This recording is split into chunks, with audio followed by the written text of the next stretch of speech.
Hello, my friend. It's time for us to meet this Wednesday, February 12th, the birthday of a great Brazilian whom I greatly admire.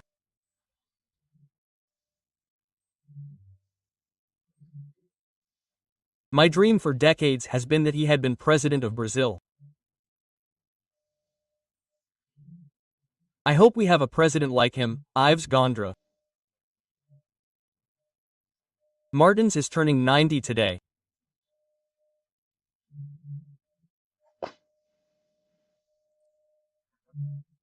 He was born in 1935, a brilliant jurist, humanist, liberal, a Christian in practice, and was a great consultant in the Constituent Assembly.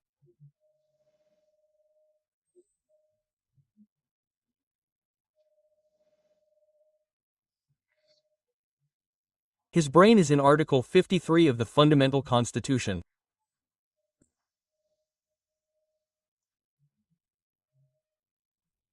Deputies and senators are civilly and criminally inviolable for any of their opinions, words and votes.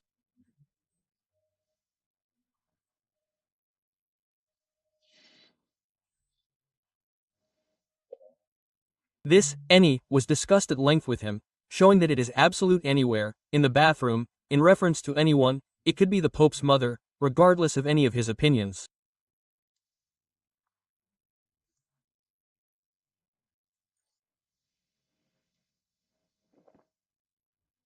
Gondra Martins, a national hero, is 90 years old today. My admiration, my respect and the wish that we have a president who is like him. Let's move on. Don't forget to subscribe and leave a like or dislike at the end.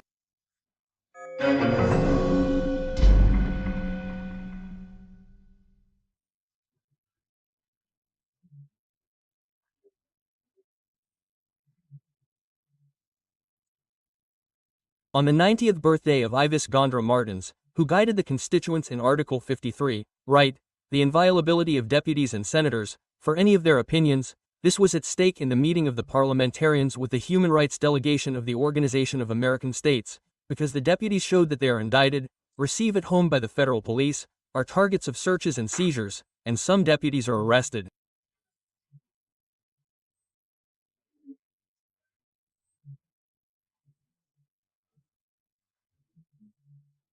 Huh, what do you mean?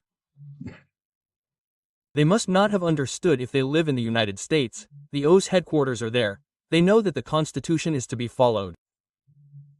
And it is very clear in the Constitution.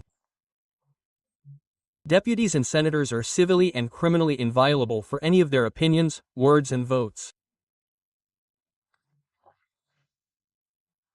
Any, no matter where, or when, or regarding whom, it is because they represent their voters and they must have this absolute immunity.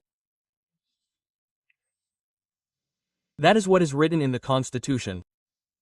If it were not absolute, it would not have been written like that.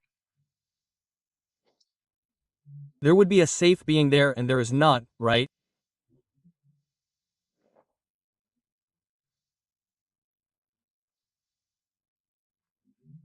And yet they showed that deputies and senators are victims of non-compliance with the Constitution, and it seems that there is no one to complain to, because the Senate is the only one capable of blocking this, but the previous president of the Senate was sitting on the requests to investigate this, the disrespect for the Constitution.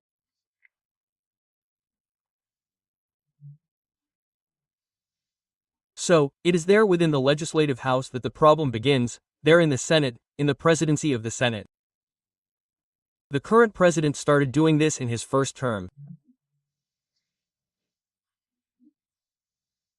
Maybe now he can think with more experience and with a broader vision of what is happening in Brazil and in the world.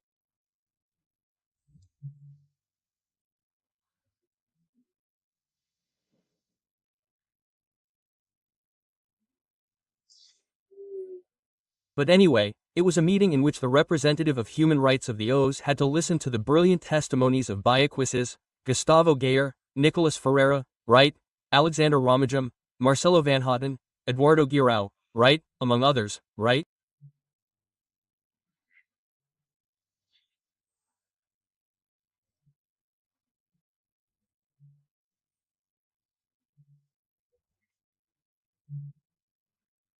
And it wasn't just the testimonies demonstrating what has been happening in Brazil since 2019, since the beginning, since the first half of the Bolsonaro government, since March, when Minister Toffel censored the magazine, which had a report on Odebrecht and my father's friend's friend, right?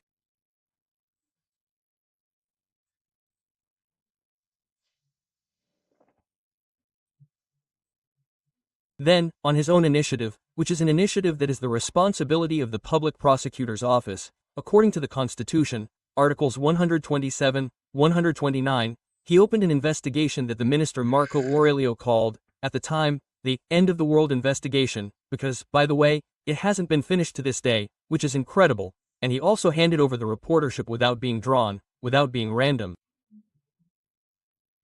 He handed it over, he appointed the rapporteur, who is also not cool, right, Alexandre de Moraes. They explained this. I imagine a guy who lives in the United States, has never seen this in the United States. He's Colombian, maybe in Colombia, I don't know if these things happen below the equator, right? And anyway, Colombia is above the equator, if I'm not mistaken. No, it's not. Peru, Ecuador, Colombia, Bolivia. Yeah, that's how it is, anyway. Well, he told a prisoner, a political prisoner, Clesau, right, that he had his lawyer, even the public prosecutor's office asking that he be treated at home, that he was in serious condition, and that he died in prison under the responsibility of the Brazilian state.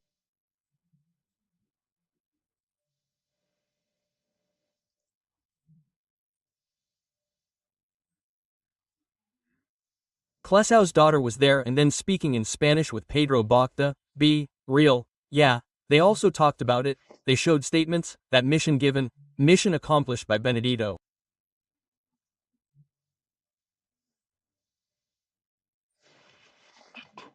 Benedito, yes, right?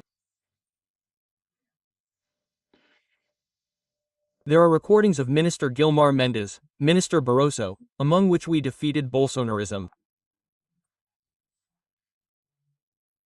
Imagine an American, a European imagining that the Supreme Court justice made a statement like that, right? De Moraes' statements, they showed everything. Unfortunately, they won't leave tomorrow. They won't take a statement from Felipe Martins in Ponta Grossa or visit Daniel Silveira in prison, right?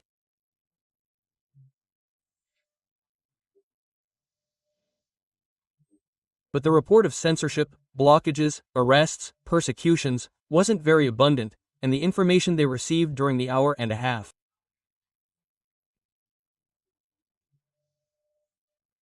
He and Pedro Vaca said they were impressed, right?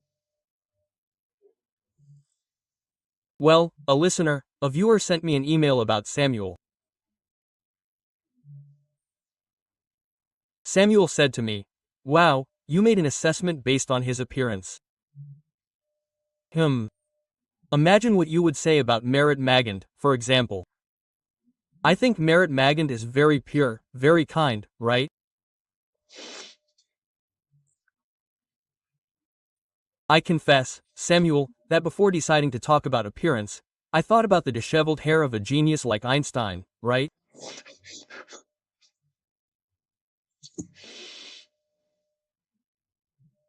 Well, anyway, let's see. I'm still skeptical, let's see the result. I don't anticipate optimism, but rather skepticism. Let's see what comes out of the O's. There's a new factor, Trump, who has already shown that he can cut the subsidies that support the sinecure. The headquarters in Washington is wonderful. The people who work there are fine, right? Maybe there won't be any more dollars coming in, and then what?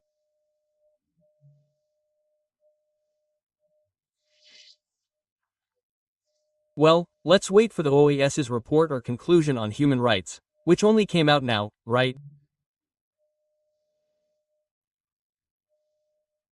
These complaints started years ago. It was a complaint that the deputies made.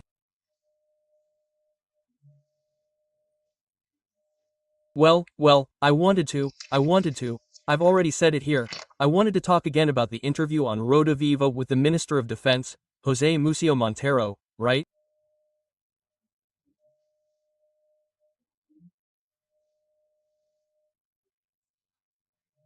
In some parts that I wanted to highlight, I know him. I call him Zé Museo. I've considered myself his friend for decades and I know that he's a conciliator, a pacifist, a humanist, a very sensible politician, right?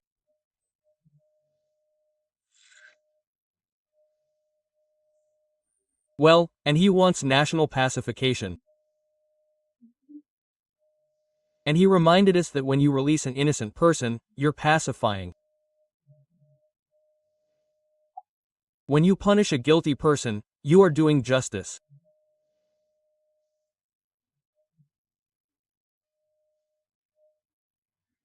Everyone knows that people went in there, they were the precursors, they miraculously opened the doors of the palace and broke works of art, chairs, that clock, glass, right?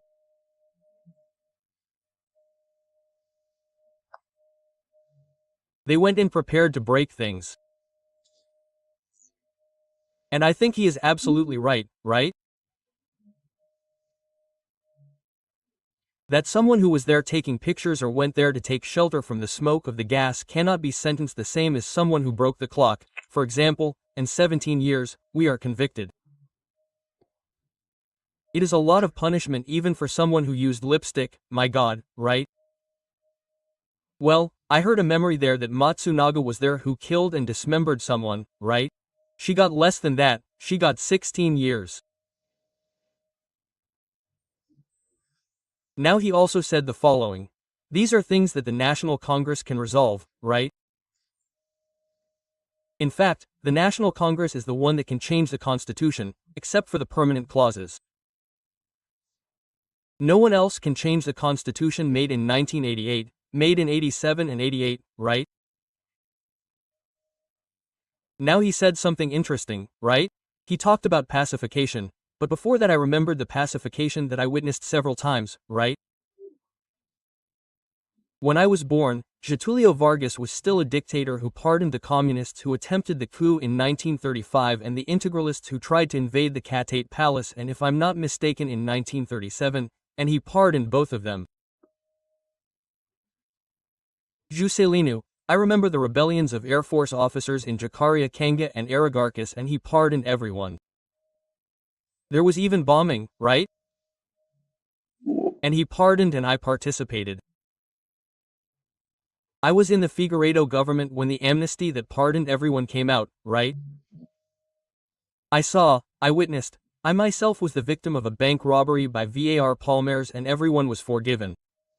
There was amnesty, forgetfulness, as Brissola told me, he said to me, friend, what is amnesty if not forgetfulness? When I wanted to remember episodes involving money and such in the past, right? Well, I heard that Anist is still taking this up. It seems like they want to mess with something that is already in the past. Berzola told me, let's forget the past and build the future. There you have it, that's the tune that Jose Museo, the defense minister, goes along with, right? And he told a story in which he was afraid that he would not be received by the military commanders. He had recently been chosen by Lula. Lula had not yet taken office. It was December 2018. He saw that there was no way to get there. He asked Bolsonaro and Bolsonaro helped. Bolsonaro, the president of the republic, called the military chiefs to receive the future defense minister, right? Well, so this is the coup supporter. What do you mean? He helped the transition, my god, right?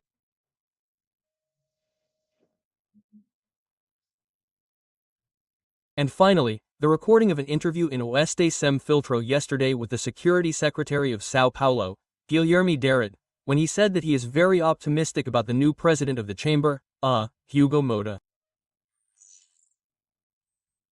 So I said, wow, I'm also optimistic, so I have people on my side, right? He's optimistic about Hugo Moura's vision of security in the country and the laws that need to be changed, not just the penal code, but the criminal execution code, the criminal execution law, and this whole custody thing, right? The most absurd things. A guy was arrested with 400 kilograms of cocaine, but he was released because he was arrested because he didn't have an arrest warrant. It was only because the police took a look and saw that the guy was a suspect. They went there and he had 400 kilograms of cocaine. Imagine if in a little while he has to return the cocaine, right? Yeah, he's absolutely right. I'm saying this on a day when Rio de Janeiro is demonstrating the Supreme Court's mistake of granting free territories in Rio de Janeiro due to crime, right?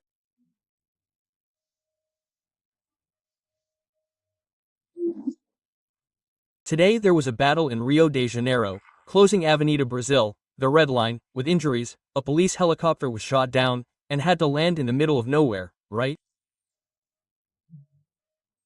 2 helicopters were hit, a general shootout, right? When I saw the images I remembered my time covering the war in Lebanon in 1982, okay? Yes, Rio de Janeiro. From Brasilia, Alexandre Garcia.